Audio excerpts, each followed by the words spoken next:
CN sir, GK ఎవరు, CN ఎవరు, ఏంటో స్టీఫెన్ రాబర్ట్స్ రేంజ్ లో ఇస్తున్నారు ఏంటి సార్? అట్లా ఏం లేదు. జీకే గారు అంటే గంగలక్కంలో గారు మా బాస్. అసలు తనే మొదలు మేమిద్దరం మామూలుగా రియల్ ఎస్టేట్ వ్యాపారాలు చేస్తుంటాం. సో ఇది ఒక మూవీ ఇద్దామని అనుకొని ఫస్ట్ మూవీ మాది ఇది. తనకు చాలా అనుభవం ఉంది మూవీ ఫీల్డ్ లో. సో కలిసి అయితే ఈ మూవీ చేస్తున్నాం. నాగేశ్వర రెడ్డి గారు చెప్పి బట్టి చాలా బాగా వస్తుందని చూస్తున్నాం. Thank you so much. Nageswara Reddy గారు సార్, ఇక్కడ సార్ మీరు పర్టికులర్ గా డిస్ట్రిబ్యూటర్స్ కి ఓటీటీ డిజిటల్ వాళ్ళకి రిక్వెస్ట్ పెట్టుకున్నారు. అలాంటి సిచ్యువేషన్ ఈ రోజుల్లో డైరెక్టర్ ఫేస్ చేయడం ఏంటి? అట్లాంటిది ఉండదు. సినిమా వాళ్ళకి నచ్చితే ఈ రోజు మార్నింగ్ 2 డిజిటల్ ప్లాట్ఫామ్స్ నుంచి నాకు ఫోన్ వచ్చింది 8 o'clock ఎర్లీ మార్నింగ్. నేనేం సినిమా ట్రీజర్ రిలీజ్ చేయలేదు, ఇంకా ఏమీ మొదలవలేదు. 2 పోస్టర్స్ రిలీజ్ చేశాను.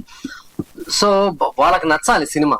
మనం డిస్ట్రిబ్యూటర్లను కానీ డిజిటల్ని కానీ శాటిలైట్ వాళ్ళని కానీ మనం ఏమో నాల్సిన పని లేదు. వాళ్ళకి నచ్చే సినిమా మనం తీయాలి. నచ్చే పోస్టర్ గానీ, టైటిల్ గానీ, ఒక టీజర్ గానీ వాళ్ళకి నచ్చే రకంగా ఉంటే వాళ్ళు ఖచ్చితంగా వచ్చి కొంటారు. పోస్టర్ మీద 20 మంది ఉన్నారు సార్. చాలా మంది ఆర్టిస్టులు చాలా కాలం తర్వాత ఇంత మంచి పోస్టర్ చూసాము. ఇంతమందిని ఎలా మేనేజ్ చేశారు? అందరూ గడుగ్గాయలే ఉన్నారు లోపల. నాకు బాగా అలవాటైన విషయం, ఇష్టమైన విషయం అది. అందువల్ల పెద్ద కష్టం అనిపించలేదు. ఐ లవ్ ఇట్ అన్నమాట. రత్నబాబు గారు సార్, మీరు చాలా సినిమాలు చేశారు మోహన్ బాబు గారితో కానీ, చాలా పెద్ద పెద్ద చేశారు. మీరు కూడా చాలా గ్యాప్ తర్వాత వస్తున్నారు సార్. అందరూ గ్యాప్ తర్వాత ఉన్నోళ్ళందరూ చూసుకొని ఒక మూడెళ్ళినట్టు అనిపిస్తుంది నాకు.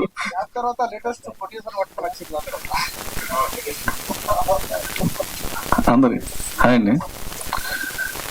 గ్యాప్ అంటే అదే మనం చెప్పినట్టుగా కామెడీ సినిమాలకి బాగా కామెడీ చేయడం కానీ, కామెడీ రాయడం కానీ అవి ఇష్టం. ఇప్పుడు ఎంటర్టైన్మెంట్ జోన్ అనేది చాలా మంది చూస్తున్నారు. బేసికల్ గా ఇప్పుడు ఈ బ్యానర్ వచ్చిన బ్లూజే మూవీస్ ఓన్లీ ఎంటర్టైన్మెంట్ సినిమాలు చేద్దామని వచ్చారు.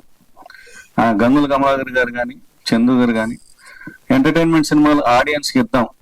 ఒకప్పుడు జంజాల గారి సినిమాలు కానీ అవి జంజీ స్టైల్లో ఇద్దామని వాళ్ళు అనుకుని మమ్మల్ని అందరినీ సెలెక్ట్ చేసుకున్నారు.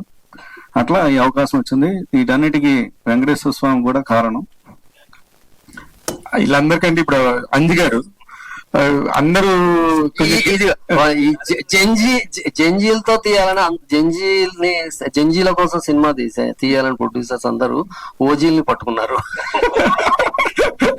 బాగుంది, నిజంగా బాగుంది. అంజి మీ అందరికీ ఏమన్నా చిన్న చిన్న గ్యాప్లు వచ్చినాయి కానీ అంజి గారికి ఎప్పుడు గ్యాప్ రాదు. 2 నెలలకు ఒకటి కనబడతా ఉంటాడు. అంజన మంచి బ్యాచ్ ని కూడా తీసుకొచ్చి ఇది మాకెవరికి రాని ఆలోచన అంజికి వచ్చింది. అందరికి ఫోన్ చేసి రండ్రా అంటే నాకు అర్థం అవ్వలేదు. సపోర్ట్ కొట్టడానికి ఈజిల్స్ కొడుతున్నారు. ఎవరికి శ్రీకాంత్ గారు కూడా కొట్టట్లేదు. ఎవరు వీళ్ళంతా అంటే మా లైట్ మ్యాన్స్, కెమెరా అసిస్టెంట్ లో ఉన్నారు ఇక్కడ. Thank you, congratulations and all the very best అన్న. Thank you very much. Thanks to media.